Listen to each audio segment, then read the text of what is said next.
Good morning, it's Annie Kwan. Welcome to Yellow Shelf, Annie. Hi, Joanna.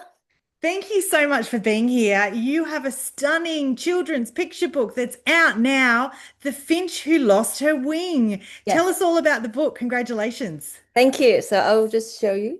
Yeah, So it's this is, it's beautiful. why is it so blurry?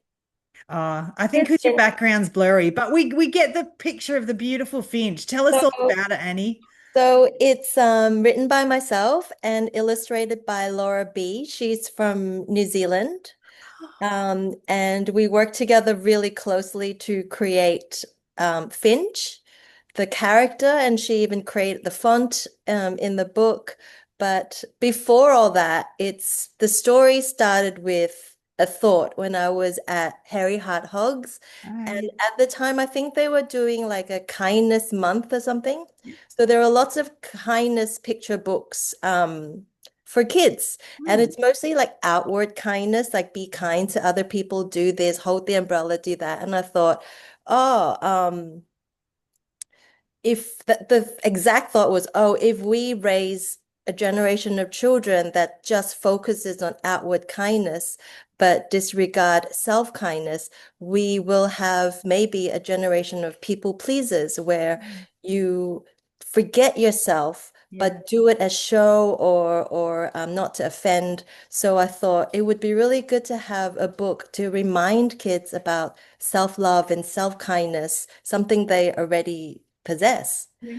And then COVID came, and I was with my kids way too much, and they asked way too much things of me, including, "Hi, Mummy, well, they're 8 and 11 now, Yes. so they're like, oh, can you just tell me a story?"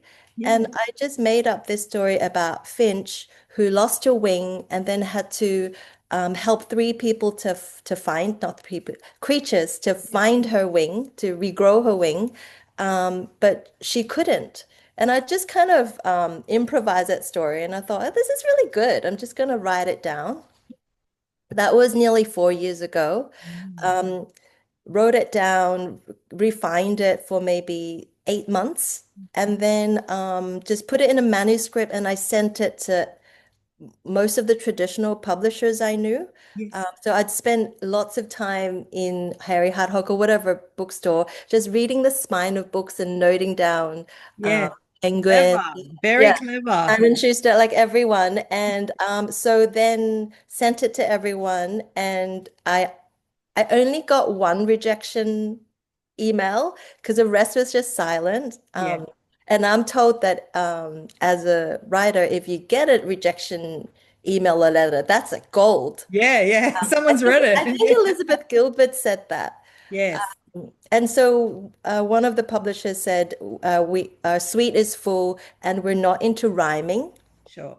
And I thought, how could you not be into rhyming? Kids love that rhythm. Yeah.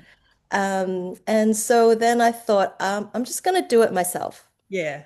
Yeah.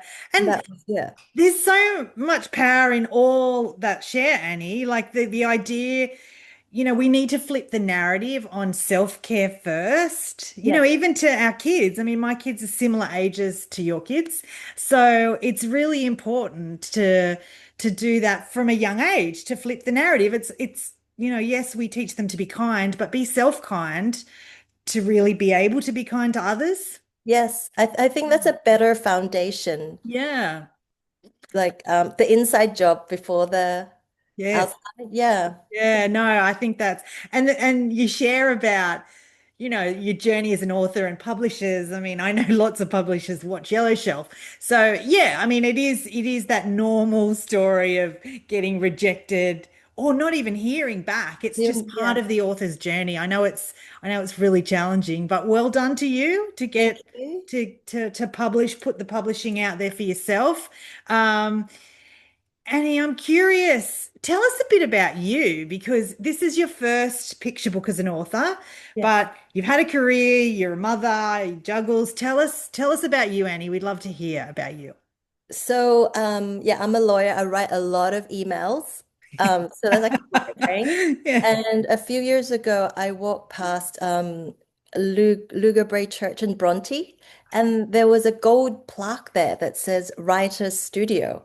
And I thought, what a lovely space. Yeah. So I looked them up and they had a 4-week unlocking creativity course. Yes. And it's a room of writers Yeah. headed by Roland and Kathleen and Richard Connolly. And they were just so passionate. Yeah. That was my first kind of foray into fiction writing Yes. and how hard it is. Yeah. And then from there, I did first draft, second draft, third draft, and I've been trying to write a novel, and then I wrote Finch. So I've forgotten what you've asked me. No, no, we're talking about you, and that's the journey. I mean, because people watch this and they're just as interested, not only in your book, but interested in your journey and your It's like persistency. Yeah. whatever art that we like to pursue, it's like an itch. Yes. It's like you can't get rid of it. Yeah. And you can't rest or have peace unless you have that creative output. Yes. And I try to ignore it. Sometimes I'm too lazy or tired or busy, but it just kept getting at me. Yeah. So with the 4-week writing course, they just said a writer is someone that writes. Sit your bum down and write. It Yeah. doesn't have to be good. Write junk. Sit down and write junk. Take your pen and paper, whatever, and just write. And that changed my mentality into procrastination to less procrastination. Yeah. So now I write more Yes. and I'm always thinking about the next book. And it's really unlocked that part of me that says you need to be this good or you need to have been that way or Yeah. this way to do something that you love, but Yeah. might not make money Yes. but the fact that Finch is read by kids and they get it Yeah. is the Yeah.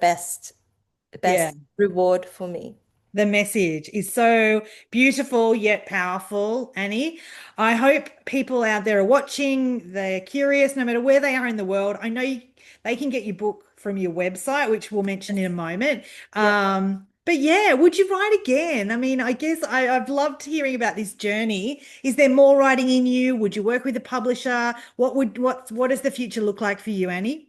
There is definitely more books in me. My kids want to collaborate with me. Oh, We want to write about our pets.